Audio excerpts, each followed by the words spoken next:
I bet you didn't know the real truth behind these historical myths.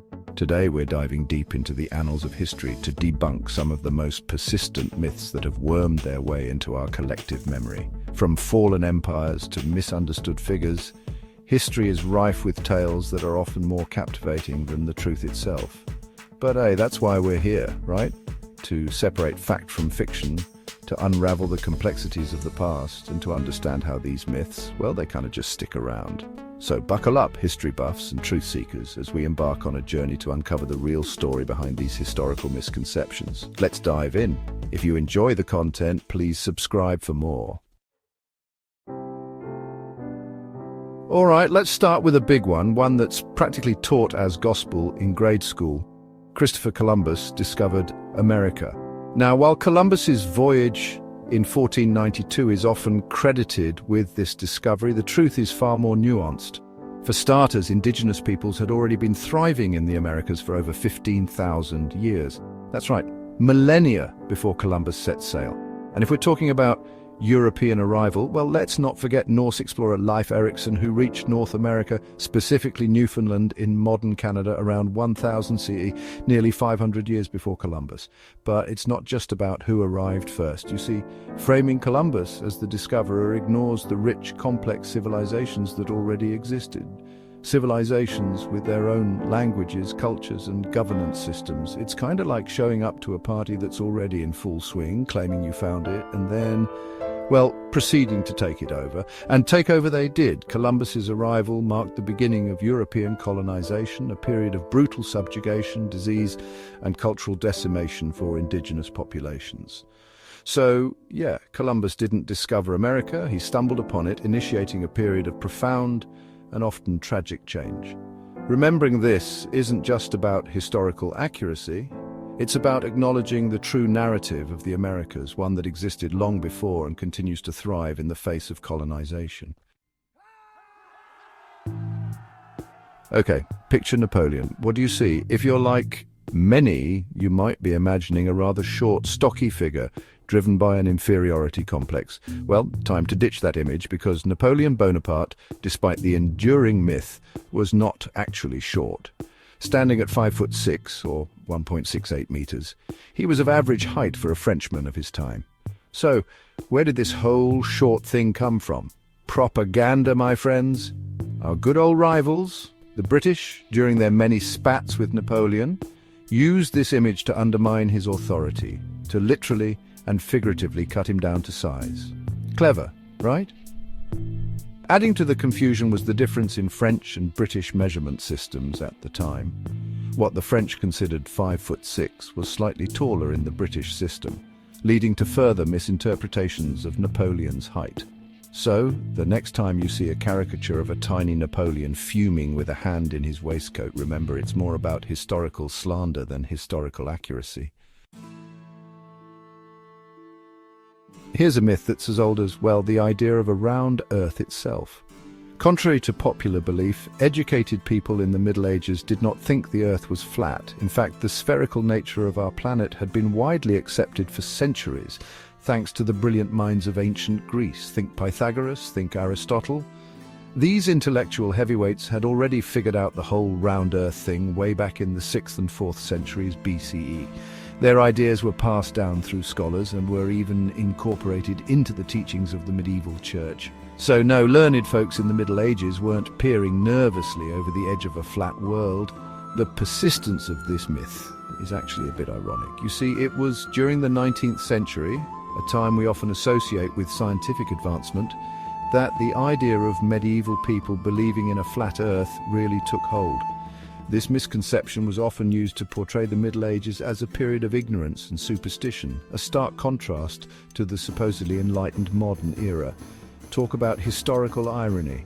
So let's set the record straight. The Earth is round, and folks in the Middle Ages, at least the educated ones, were well aware of this fact. Let them eat cake.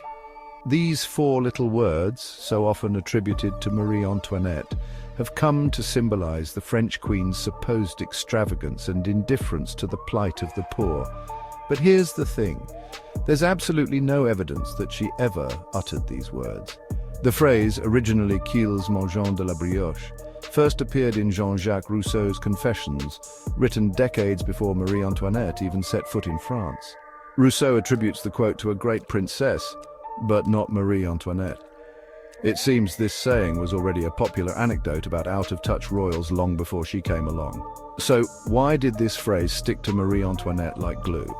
Well, the French Revolution was a time of intense propaganda, and Marie Antoinette, seen as a symbol of the monarchy's excesses, became an easy target.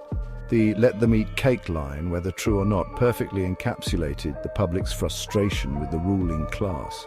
It's a classic example of how a good story, especially one that confirms existing biases, can easily overshadow the truth. Poor Marie Antoinette, forever linked to a phrase she likely never even spoke. The Great Wall of China, a testament to human ingenuity and, well, a whole lot of manpower. It stretches for thousands of miles, a seemingly endless serpent of stone and brick. So it's only natural to think surely something that massive must be visible from space, right? Wrong! Despite its impressive length, the Great Wall of China is not visible to the naked eye from space. And before you ask, no, not even from low Earth orbit. This myth has been debunked by astronauts themselves, who have confirmed that while they can see plenty of man-made structures from space, the Great Wall is not one of them. So, why the misconception? Well, for starters, the idea of seeing this iconic structure from space is, well, pretty darn cool. It speaks to the wall's grandeur and its status as a symbol of human achievement. Plus, the wall is really, really long, which probably contributed to the idea that it must be visible from a considerable distance.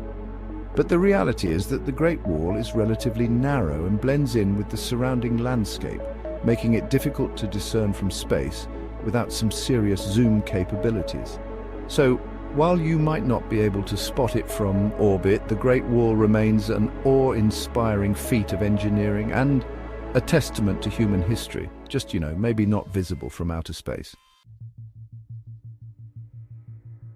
Albert Einstein, the epitome of genius, the man who revolutionized our understanding of the universe. Surely a mind that brilliant must have aced every subject, right? Well, not so fast.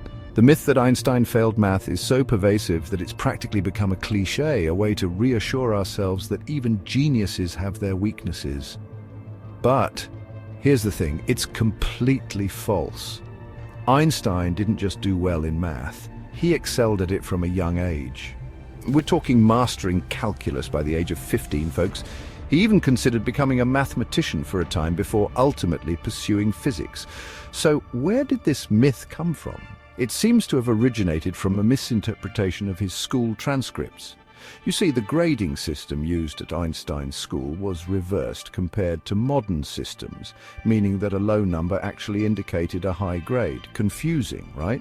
This led to the erroneous belief that he had performed poorly in mathematics. It's a classic case of misinformation spiraling out of control. So, let's give Einstein his due credit. The man was a bona fide genius, and yes, that includes his mathematical prowess.